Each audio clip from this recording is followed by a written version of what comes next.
Cochin corporation Congress സ്ഥാനാർത്ഥി പട്ടികയിൽ മുൻ മന്ത്രി ഡൊമിനിക് പ്രസന്റേഷനും ജില്ലാ കോൺഗ്രസ് നേതൃത്വത്തിനെതിരെ ഗുരുതര ആരോപണവുമായി മുൻ കൗൺസിലർ ബാസ്റ്റിൻ ബാബു രംഗത്തെത്തി. ഡൊമിനിക് കോൺഗ്രസിനെ ബാധിച്ച ക്യാൻസർ എന്നാണ് ബാസ്റ്റിൻ തുറന്നടിച്ചത്. സ്ത്രീകളടക്കമുള്ള അടുപ്പക്കാർക്കാണ് ഡൊമിനിക് സീറ്റ് നൽകിയത്.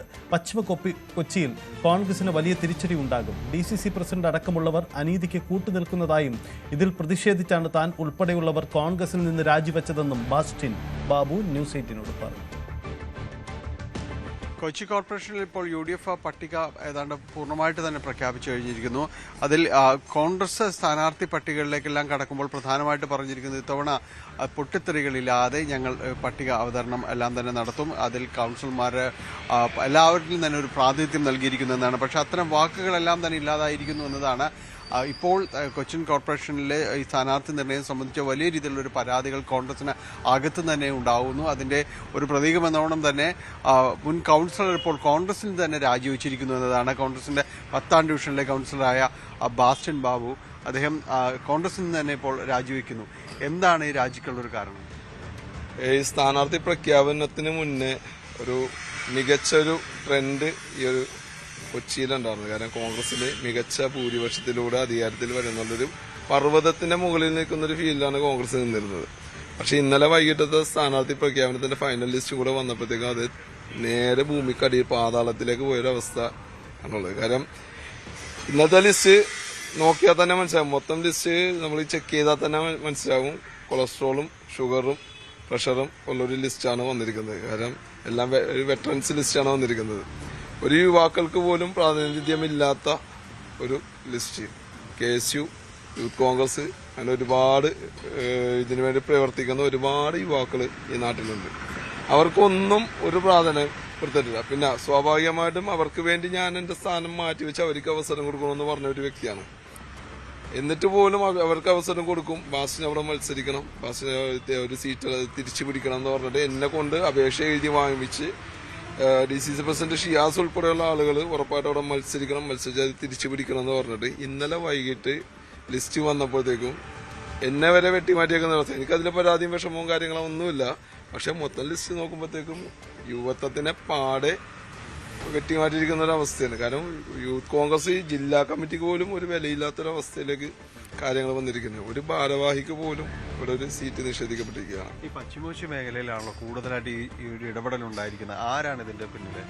ഇതിന്റെ പിന്നിൽ ഡൊമിനിക് പ്രസന്റേഷൻ എന്ന് പറഞ്ഞിട്ടൊരു ക്യാൻസറാണ്. അതായത് നമ്മുടെ കൊച്ചിയിലെ മുൻ മന്ത്രി സംഭവമൊക്കെ തന്നെയാണ്. കാര്യം ഇവിടെ 8 നില പൊട്ടിപ്പോയതാണ്. കാര്യം കയ്യിലിരിപ്പോണ്ട് തന്നെ 8 നില പൊട്ടിപ്പോയതാണ്. അത് പിന്നെ പുള്ളി അതിന്റെ മേളിൽ കയറി ഇരുന്നിട്ട് ഈ കാണിക്കുന്നത്. കാരണം കൊച്ചിയിലെ കോൺഗ്രസിന്റെ ഒരു ക്യാൻസർ തന്നെയാണ് അദ്ദേഹത്തിന്റെ വ്യക്തി വൈരാഗ്യം തീർത്തൊരു രീതിയാണ് ഇന്നലെ കണ്ടത്. അപ്പൊ ഇനിയും ഇങ്ങോട്ടേക്ക് വരാൻ വേണ്ടി റെഡി ആയിട്ട് നിൽക്കണേ. കൊച്ചിയിലേക്ക് വീണ്ടും MLA വരാൻ വേണ്ടി റെഡിയായിട്ട് ഡ്രസ്സൊക്കെ തയ്പ്പിച്ചിരിക്കണ ആള്. മുന്നൊരുക്കത്തിന്റെ രീതിയിലാണ് അദ്ദേഹത്തിന് വേണ്ടപ്പെട്ട വനിതാ സഹപ്രവർത്തകർക്കൊക്കെ എല്ലാവർക്കും സീറ്റ്. യുവാക്കൾക്കൊന്നും സീറ്റില്ല. അദ്ദേഹത്തിന് വേണ്ടപ്പെട്ട എല്ലാ വനിതാ പ്രവർത്തകർക്കും സീറ്റ് കൊടുത്തിട്ടുണ്ട്. അതിന് ഒരു പ്രത്യേക ഇൻട്രസ്റ്റ് ആണ്. അവർക്ക് സീറ്റ് കൊടുക്കാൻ വേണ്ടി ഏതറ്റം വരെയും പോകാൻ അദ്ദേഹം തയ്യാറാണ്. വനിതാ പ്രവർത്തകർക്ക് സീറ്റ് കൊടുക്കാൻ അദ്ദേഹം ഏതറ്റം വരെയും പോകും. ഇവിടെ യൂത്ത് കോൺഗ്രസ് എന്ന് പറഞ്ഞിട്ട് റോഡിൽ കിടന്ന് അടി കിട്ടണവന്മാരും കോടതിയിൽ പോയിട്ട് തൂങ്ങി കേസും കാര്യം പറഞ്ഞ് കോടതിയിൽ പോയി കിടന്ന് തൂങ്ങിക്കണവർക്കൊന്നും ഒരു വിലയില്ല.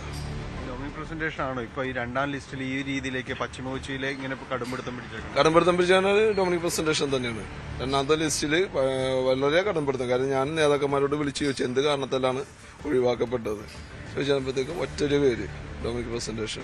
DCC പ്രസിഡന്റൊക്കെ നിങ്ങൾക്ക് വേണ്ടി MP ശ്രമിച്ചിട്ടുണ്ട്. DCC പ്രസിഡന്റ് ശ്രമിച്ചാന്ന് എനിക്കറിയാൻ പോലെ. MP വളരെ നല്ല രീതിയിൽ ശ്രമിച്ച് MP ലാസ്റ്റ് അവിടെ നിന്ന് എഴുന്നേറ്റ് പോയെന്നാണ് പറയുന്നത്. കാര്യം ഇദ്ദേഹം ഒരു വിധത്തിലും വിടുന്നില്ല, അങ്ങനത്തെ ഒരു സാഹചര്യമാണെന്നാണ് പറഞ്ഞത്. പക്ഷെ എന്റെ മാത്രമല്ല മൊത്തത്തിലൊരു വെട്ട് അതൊരു അംഗീകരിക്കാൻ പറ്റാത്തൊരു സാഹചര്യം. കാരണം നിലവിലെ 50% വനിതാ സംവരണം ഓൾറെഡി കോർപ്പറേഷനിലുണ്ട്. എന്നിട്ടും നേതാക്കന്മാർക്ക് വേണ്ടപ്പെട്ട ആളുകളെ ജനറൽ സീറ്റിൽ കൊടുത്ത് തിരികെ കയറ്റി മത്സരിപ്പിക്കേണ്ട വല്ല കാര്യമുണ്ടോ?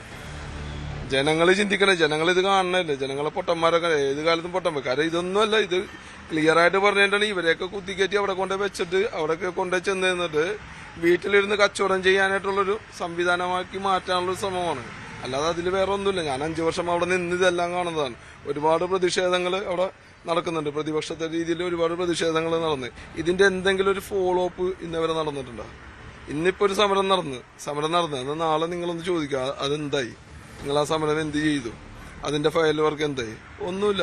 അത് ഐക്യകണ്ഠേന പാസ്സാക്കി അങ്ങോട്ട് വിടും. അതൊരു കച്ചവടം നടക്കുന്ന രീതിയിൽ ആ രീതിയിൽ എല്ലാ കാര്യങ്ങളും മുന്നോട്ട് പോയിക്കൊണ്ടിരിക്കുന്നത്. കഴിഞ്ഞ കൗൺസിൽ അങ്ങനെ തന്നെ ആയിരുന്നല്ലോ, കച്ചവട കൗൺസിൽ തന്നെയായിരുന്നു. കാരണം എന്നിട്ടുണ്ടെങ്കിൽ ഭരണപക്ഷത്തെ നോക്കുമ്പോൾ ഒരു പ്രൊജക്ട് അവർ വന്നതിന് അത് ഏത് വിധേയനും ആ പ്രൊജക്ട് നടപ്പിലാക്കാൻ വേണ്ടിയുള്ള ശ്രമങ്ങൾ ഭരണപക്ഷത്ത് നിന്ന് ശ്രമിക്കും. അപ്പോൾ പ്രതിപക്ഷം സ്വാഭാവികമായിട്ട് എതിർക്കും. എതിർത്ത് കഴിയുമ്പോഴത്തേക്കും അത് കറക്റ്റ് ചെയ്യാൻ വേണ്ടിയിട്ട് അവിടെ പല പണികളും അവിടെ നടക്കുന്നുണ്ട്. പലരും വിയോജനം കൊടുക്കുന്നുണ്ട്. ഈ വിയോജനത്തിനൊക്കെ വല്ല ഫോളോ അപ്പ് ഉണ്ടോ? പാർട്ടിയിലേക്ക് ഇനി പാർട്ടിയിലേക്ക് തിരിച്ചു വരാൻ ആഗ്രഹിക്കുന്നില്ല. കാരണം ഇങ്ങനത്തെ നേതാക്കൾ ഉള്ള സമയത്ത് നമ്മൾ വന്നിട്ട് കാര്യമില്ല. പൊതുരംഗത്ത് ജനങ്ങൾക്ക് വേണ്ടി പ്രവർത്തിക്കാൻ വേണ്ടിയിട്ട് ഒരു പാർട്ടിയുടെ ആവശ്യമൊന്നും എനിക്കില്ല. കാരണം ഞാനിപ്പോ ഈ ഒരു കൗൺസിലർ ഈ ഒരു ഡിവിഷനിൽ നിന്ന് ഈ നാട്ടിലെ ജനങ്ങൾക്ക് വളരെ വ്യക്തമായിട്ട് അറിയാം. കാരണം ഇതൊരു ഇടതുപക്ഷ കോട്ടയാണ്. ഇവിടെ ഒരു പരാതിയുമില്ലാതെ എല്ലാവരും ചേർത്ത് വെച്ചുകൊണ്ടാണ് ഞാൻ മുന്നോട്ട് പോയിട്ടുള്ളത്. കാരണം ഞാനിവിടെ രാഷ്ട്രീയം കളിക്കാൻ വേണ്ടി വന്ന ആളല്ലല്ലോ, ഞാനിവിടെ വർക്ക് ചെയ്യാൻ വേണ്ടി വന്ന. Corporation UDF നേടുമെന്നൊരു പ്രതീക്ഷയുണ്ടോ? ഒരു പ്രതീക്ഷയില്ല. അത് ഇന്നത്തെ പ്രതീക്ഷയിൽ ഇന്നലെ തന്നെ ഞങ്ങൾ പാടെ അസ്തമിച്ചൊരവസ്ഥയാണ്. ബാസ്റ്റിൻ കഴിഞ്ഞ 5 വർഷമായി കൗൺസിലറായിരുന്നു. നമ്മൾ ഈ നിൽക്കുന്ന ഒരു മേഖല എന്ന് പറയുന്നത് വലിയ രീതിയിലൊരു മാലിന്യ നിക്ഷേപ സ്ഥലമൊക്കെ ആയിരുന്നു. അതെല്ലാം മാറ്റിയെടുത്തൊരു ബാസ്റ്റിൻ്റെ കൂടി ഒരു കഠിന പ്രയത്നം കൂടി ഉണ്ട്. ഇവിടെ ഒരു ഷട്ടിൽ കോർട്ട് വന്നു, അപ്പുറത്തൊരു ഫുട്ബോൾ ടർഫ് വന്നു. അങ്ങനെ വലിയ രീതിയിലുള്ളൊരു പ്രയത്നങ്ങളും ഇടപെടലും എല്ലാം തന്നെ ഉണ്ടായി. പക്ഷെ അതിനൊരു പരിഗണന നേതൃത്വത്തിന് ലഭിച്ചില്ല എന്നതാണ് അദ്ദേഹത്തിൻ്റെ ഒരു പരാതിയായിട്ട് മുന്നോട്ട് വയ്ക്കുന്നത്. അതുകൊണ്ട് തന്നെ പാർട്ടി വിടാൻ അദ്ദേഹം തീരുമാനിച്ചിരിക്കുന്നുവെന്നാണ് പറയുന്നത്. ക്യാമറമാൻ പ്രശാന്ത് മംഗലശ്ശേരിക്കൊപ്പം ഡാനി പോൾ, ന്യൂസ് 18 കൊച്ചി. ബാസ്റ്റിൻ ബാബു തന്നെ നമുക്കൊപ്പം ചേരുന്നു. ശ്രീ ബാസ്റ്റിൻ, താങ്കൾക്ക് ഇത്തവണ സ്ഥാനാർത്ഥിത്വം പാർട്ടി ഓഫർ ഉണ്ടായിരുന്നു? ഞാൻ സ്വാഭാവികമായിട്ടും യുവാക്കൾക്ക് അവസരം ലഭിക്കാൻ വേണ്ടിയിട്ട് ഞാൻ സ്വാഭാവികമായിട്ടും മാറി നിന്നൊരു വ്യക്തിയാണ്. എന്നെ ഒരു 2 ആഴ്ച മുന്നേ കോൺഗ്രസിന്റെ നേതാക്കൾ എന്നെ സമീപിച്ചു. 72ാം ഡിവിഷൻ ചുള്ളിക്കല് അവിടെ മത്സരിക്കണം, ഒരു കാരണവശാലും പിന്മാറരുത്, യുവാക്കൾക്ക് അവസരം നൽകും, അവിടെ മത്സരിക്കണം, 10 വർഷമായിട്ട് ഡിവിഷൻ നമ്മുടെ കയ്യിലില്ലാത്തതാണ്, അത് തിരിച്ചു പിടിക്കാൻ വാസ്യം വേണമെന്നൊക്കെ പറഞ്ഞ് എന്നെ നിർബന്ധിച്ച് എന്റെ ഇവിടുത്തെ UDFന്റെ ചെയർമാൻ ഉൾപ്പെടെയുള്ള ആളുകൾ എന്റെ ഒപ്പം വന്ന് അപ്പൊ അവരെല്ലാം ഉറപ്പ് കൊടുത്ത് വാസ്യം മത്സരിക്കും, ഉറപ്പ് കൊടുത്ത് യുവാക്കൾക്കും പരിഗണന ലഭിക്കും എന്നുള്ള ഉറപ്പിന്റെ അടിസ്ഥാനത്തിൽ എന്നോട് സ്ഥാനാർത്ഥി നിർണയത്തിന്റെ 2 ദിവസം മുന്നേ DCC പ്രസിഡന്റ് ബഹുമാനപ്പെട്ട ഷിയാസ്കായെ ഞാൻ രാത്രി വിളിച്ചു. അത് വിളിച്ചു കഴിഞ്ഞപ്പോഴത്തേക്കും എന്നോട് കത്ത് കൊണ്ടുവരാൻ വേണ്ടി പറഞ്ഞു. കത്ത് രാവിലെ തന്നെ എത്തിക്കണം എന്ന് പറഞ്ഞു. ഞാൻ രാവിലെ തന്നെ കത്തെത്തിച്ചു. ഇത് കഴിഞ്ഞ് ഇവരെല്ലാരും ഹൈബീഡൻ ഉൾപ്പെടെയുള്ള ആളുകളെല്ലാരും വാദിക്കുന്ന സമയത്ത് എനിക്ക് വേണ്ടി പറഞ്ഞ് ഇതുപോലെ സീറ്റ് കൊടുക്കണം എന്നൊക്കെ പറഞ്ഞു എന്ന് പറയുന്നു. പക്ഷെ ഡൊമിനിക് പ്രസന്റേഷൻ എന്നൊരു വ്യക്തി, കാര്യം അദ്ദേഹം 2 ദിവസം മുന്നേ എന്റെ കൂടെ കാറില് പൂവപ്പാടം ജംഗ്ഷനില് വെൽഫെയർ പാർട്ടിയുടെ 8ാം ഡിവിഷനിൽ മത്സരിക്കുന്ന ഒരു വനിതാ സ്ഥാനാർത്ഥിക്ക് വേണ്ടിയിട്ട് വെൽഫെയർ പാർട്ടിയുടെ വോട്ട് വാങ്ങാൻ വേണ്ടിയിട്ട് അവിടെ വന്ന് സംസാരിച്ചൊരു വ്യക്തിയാണ്. ആ വ്യക്തി എന്നോട് പറഞ്ഞു ഇത് എന്തായാലും സീറ്റ് നിനക്ക് എന്നൊക്കെ പറഞ്ഞ് വ്യക്തി അവിടെ നിന്ന് ഒരു KPCC ജനറൽ സെക്രട്ടറി അഭിലാഷും ഡൊമിനിക് പ്രസന്റേഷൻ ഉൾപ്പെടെയുള്ള ആളുകൾ എന്നെ എതിർത്തുകൊണ്ടാണ് സംസാരിച്ച് അതൊരു കാരണവശാലും ബാസിന് സീറ്റ് കൊടുക്കില്ല. എന്തുകൊണ്ട് കൊടുക്കില്ല? കാരണം ഇടതുപക്ഷ കോട്ടയായിരുന്നൊരു ഡിവിഷൻ 20 വർഷത്തിന് ശേഷം ഞാൻ മത്സരിച്ച് അത് തിരിച്ചു പിടിച്ച് അതിനുശേഷം അവിടെ മികച്ച പ്രവർത്തനങ്ങൾ സംസ്ഥാന സർക്കാരിന്റെ 2 പുരസ്കാരങ്ങളും ഒരു ജില്ലാ പുരസ്കാരങ്ങളും ഉൾപ്പെടെ നിരവധി പുരസ്കാരങ്ങൾ കിട്ടിയൊരു ഡിവിഷനാണ് 10ാം ഡിവിഷൻ. അത്രയും മികച്ച രീതിയിലൊരു വർക്ക് ആത്മാർത്ഥമായിട്ട് പാർട്ടിക്ക് വേണ്ടി ഇന്ന് വരെ വർക്ക് ചെയ്തൊരു വ്യക്തി എന്ത് കാരണത്തിന്റെ അടിസ്ഥാനത്തിലാണ് മാറ്റി നിർത്തുന്നത്? ഇവിടെ സ്ഥാനാർത്ഥി നിർണയം വരുമ്പോഴത്തേക്കും ഒരു യുവാക്കൾക്ക് പോലും പരിഗണനയില്ല. നിലവിലുള്ള നിയോജക മണ്ഡലം പ്രസിഡന്റ് അവര് മാറ്റി നിർത്തി അവിടെ വനിതാ സ്ഥാനാർത്ഥിയെ പ്രതീക്ഷിക്കുന്നു, ജനറൽ സീറ്റിൽ വനിതാ സ്ഥാനാർത്ഥിയെ വരെ പ്രതീക്ഷിക്കുന്ന ഒരു അവസ്ഥ. അപ്പൊ അവർക്ക് വേണ്ടപ്പെട്ട ആളുകളെ മാത്രം പരിഗണിച്ചുകൊണ്ടുള്ള താഴേക്കരയിലുള്ള പ്രവർത്തകരെ തഴഞ്ഞുകൊണ്ട്, കാര്യം KSU കൊച്ചിൻ കോളേജിൽ KSUവിന്റെ പിള്ളേര് അവിടെ SFIയുമായിട്ട് പ്രശ്നമുണ്ടായത് പാർട്ടി കിട്ടി, ഒരു നേതാക്കന്മാർ പോലും തിരിഞ്ഞു നോക്കിയില്ല. അപ്പൊ അത് തല്ലുകൊള്ളാനും പ്രവർത്തിക്കാനൊക്കെ താഴേക്കരയിലുള്ള യൂത്ത് വേണം. പക്ഷെ തദ്ദേശ സ്വയംഭരണ സ്ഥാപനങ്ങളുടെ തെരഞ്ഞെടുപ്പിലല്ലേ ഇവർക്ക് പരിഗണന കൊടുക്കേണ്ടത്, അതുപോലും കൊടുക്കാത്തൊരു സമീപനം ഡൊമിനിക് പ്രസന്റേഷൻ തന്നെയാണ്. കാര്യം അദ്ദേഹം കൊച്ചിയിലെ കോൺഗ്രസിനെ ഇല്ലാതാക്കാൻ ശ്രമിച്ചുകൊണ്ടിരിക്കുന്നത്. കാരണം അദ്ദേഹം തോറ്റ കാലം തുടങ്ങി ഇവിടെ എന്തൊക്കെ നശിപ്പിക്കാൻ പറ്റും അതെല്ലാം അദ്ദേഹത്തിന്റെ ഭാഗത്തുനിന്ന് ശ്രമിച്ചുകൊണ്ടിരിക്കുന്നതാണ്. ഈ നേതൃത്വം, കോൺഗ്രസ് നേതൃത്വം പറയുന്നത്, DCC നേതൃത്വം പറയുന്നത് ഇത്തവണ ഒരു പ്രശ്നവുമില്ലാതെ സ്ഥാനാർത്ഥി നിർണയം പൂർത്തിയാക്കിയിട്ടുണ്ട്, ഇത്തവണ തിരിച്ചു പിടിക്കും, വിമത നീക്കങ്ങളൊന്നുമില്ല, അങ്ങനെ അതൃപ്തരൊന്നുമില്ലാതെ പ്രഖ്യാപനം നടത്തിയെന്നാണ്. പക്ഷെ അങ്ങനെയല്ലേ സംഭവിച്ചത്? കൊച്ചിയിൽ ഒന്ന് വന്ന് പരിശോധിച്ചാൽ അറിയാൻ പറ്റും കൊച്ചിയിൽ എത്ര കോൺഗ്രസിന്റെ ഭാരവാഹികൾ രാജിവെച്ചു എന്നുള്ളത്. കാരണം നിലവിലെ 8ാം ഡിവിഷൻ, അതായത് നിലവിലല്ല കഴിഞ്ഞ 8ാം ഡിവിഷൻ, അതായത് പനയപ്പള്ളി എന്ന് പറഞ്ഞൊരു ഡിവിഷനിൽ ആർക്കും ഒരു പരിചയവുമില്ലാത്ത ഒരു സ്ഥാനാർത്ഥി വന്നിരിക്കുന്നത്. അവിടെ ഒരു ഷീബാലാൽ എന്ന പറഞ്ഞൊരു മഹിളാ കോൺഗ്രസിന്റെ മണ്ഡലം പ്രസിഡന്റ് പേരാണ് ഉയർന്നു വന്നിരുന്നത്. അതുപോലും മാറ്റി നിർത്തിക്കൊണ്ട് ഒരാൾക്ക് പോലും ഒരു പരിചയവുമില്ലാത്ത ഒരു സ്ത്രീ, അവിടുത്തെ ഡിവിഷന്റെ പോലും അറിയാൻ പാടാത്ത ഒരു സ്ത്രീയെ കൊണ്ട് നിർത്തിയിരിക്കുന്നത്. പിന്നെ സ്വാഭാവികമായും എന്റെ ഡിവിഷനിൽ ഞാൻ 5 വർഷം കൗൺസിലറായ ഡിവിഷനിൽ എന്നോട് പോലും ചോദിക്കാതെ, ഒരു അഭിപ്രായം പോലും ചോദിക്കാതെ ഒരു സ്ഥാനാർത്ഥിയെ കൊണ്ട് നിർത്തിയിരിക്കുന്നത്. അതൊക്കെ ഒരു തികച്ചും അതൊരു ശരിയായ നടപടിയല്ല എന്നുള്ളതാണ്. കാരണം ഇത്ര മികച്ച രീതിയിൽ കൊണ്ടുപോയ ഡിവിഷനിൽ സ്ഥാനാർത്ഥിയെ നിർണ്ണയിക്കുമ്പോൾ ഒരു അഭിപ്രായം ചോദിക്കും, ഒരു കൗൺസിലർ എന്ന നിലയ്ക്ക് അഭിപ്രായം ചോദിക്കും. ഇതുപോലും ഉണ്ടായിട്ടില്ല. ബാസ്റ്റിന്റെ നിലവിലുള്ള വാർഡ് വനിതാ സംവരണ വാർഡ് അല്ല അല്ലേ? അങ്ങനെയാണോ? എന്റെ ഇപ്പൊ നിലവിലുള്ള വാർഡ് ഇപ്പൊ വനിതാ സംവരണമായി. അപ്പൊ വനിതാ സംവരണത്തിൽ നിൽക്കുമ്പോഴത്തേക്കും നിലവിലൊരു കോൺഗ്രസിന്റെ കൗൺസിലർ, ഇത്രയും വർക്ക് ചെയ്തൊരു കൗൺസിലർ, അപ്പൊ അവിടെ ആരെ നിർത്തണം? ആരൊക്കെയാണ് ജയസാധ്യത? ഒരു ജയസാധ്യതയും ഇല്ലാത്തൊരു വ്യക്തിനെ കൊണ്ടുവന്നിട്ട് അവിടെ പ്രതിഷ്ഠിച്ചേക്കുന്ന ഒരു സാഹചര്യമാണ്. അങ്ങനെ അത് ഓരോരുത്തര്, അത് ഈ ഡൊമിനിക് പ്രസന്റേഷൻ എന്ന വ്യക്തിയുടെ ഒരു വ്യക്തി താല്പര്യം മാത്രമാണത്. ബാസ്റ്റിനോട് പകരം നേതൃത്വം പറഞ്ഞത് ഇപ്പോൾ ഉള്ള വാർഡിന് പുറമെ മറ്റൊരു വാർഡ് മത്സരിക്കാമെന്നായിരുന്നു. ആ ഉറപ്പാണ് ഉണ്ടായിരുന്നത്. പക്ഷെ അത് പാലിക്കപ്പെട്ടില്ല. അത് പാലിക്കപ്പെട്ടില്ല. എനിക്ക് സീറ്റ് ഇട്ടതിന്റെ എല്ലാ വിഷമം. കാരണം ഞാൻ മാറി നിന്നൊരു വ്യക്തിയാണ്, മത്സരിക്കുന്നില്ല എന്ന് പറഞ്ഞ തന്നെ മാറി നിന്നൊരു വ്യക്തിയാണ്.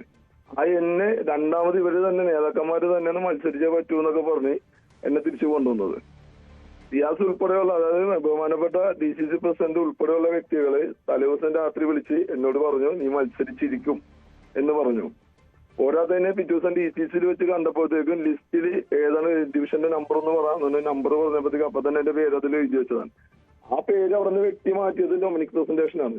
അത് എന്തിന്റെ അടിസ്ഥാനത്തിലാണെന്നുള്ള അദ്ദേഹം വ്യക്തമാക്കണം.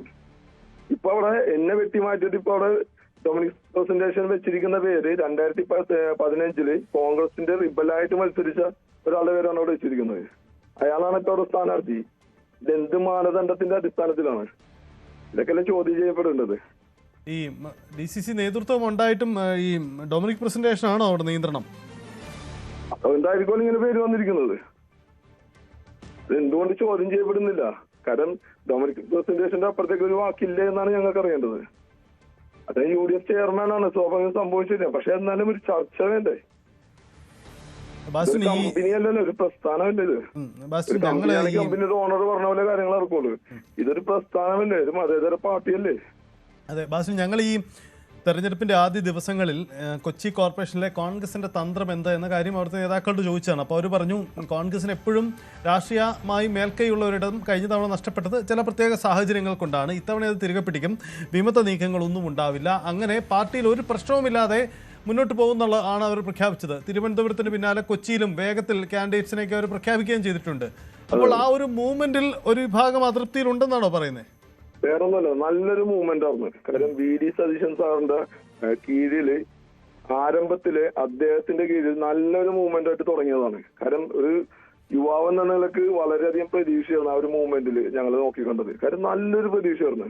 പക്ഷെ സ്ഥാനാർത്ഥി നിർണയം വന്നപ്പോഴത്തേക്കും എന്താ പറയാ, പഴയതുപോലെ തന്നെ ഇവരുടെയൊക്കെ ഒരു കൈകടത്തല്, ഒരു പിക്ചറിലും ഇല്ലാത്ത ആള് വന്നിട്ട് ഇങ്ങനെ പോലെ ഓരോരുത്തർ തീരുമാനിക്കുന്നു, ഓരോരുത്തരെ വെട്ടുന്നു. ഇതൊക്കെ പുതിയ പിള്ളേര് പാർട്ടിയിലേക്ക് വരണ്ടേ? ഇതേപോലെയുള്ള കടൽക്കഴവന്മാർ ഇങ്ങനെ നിന്നിട്ടുണ്ടെങ്കിൽ എങ്ങനെ പാർട്ടി രക്ഷപ്പെടും? ബാസ്റ്റിന്റെ അടുത്ത മൂവ്മെന്റ് എന്താണ്? ബാസ്റ്റിൻ ഞാൻ മത്സരിക്കാൻ തീരുമാനിച്ചു. കാരണം ഞാൻ ഇത്രയും വർക്ക് ചെയ്തൊരു വ്യക്തിയാണ്. അവിടുത്തെ ജനങ്ങൾക്കറിയാം, ജനങ്ങൾക്ക് എന്നെ വേണം. എനിക്ക് ഒരു പാർട്ടിയുടെ പിന്തുണ വേണ്ട, ഒരു പാർട്ടിയുടെ പിന്തുണ സ്വീകരിക്കാൻ ആഗ്രഹിക്കുന്നില്ല. സ്വതന്ത്രനായി മത്സരിക്കും. ഞാൻ 72ാം ഡിവിഷൻ ചുള്ളിക്കല്ല് ഞാൻ സ്വതന്ത്രനായി മത്സരിക്കും.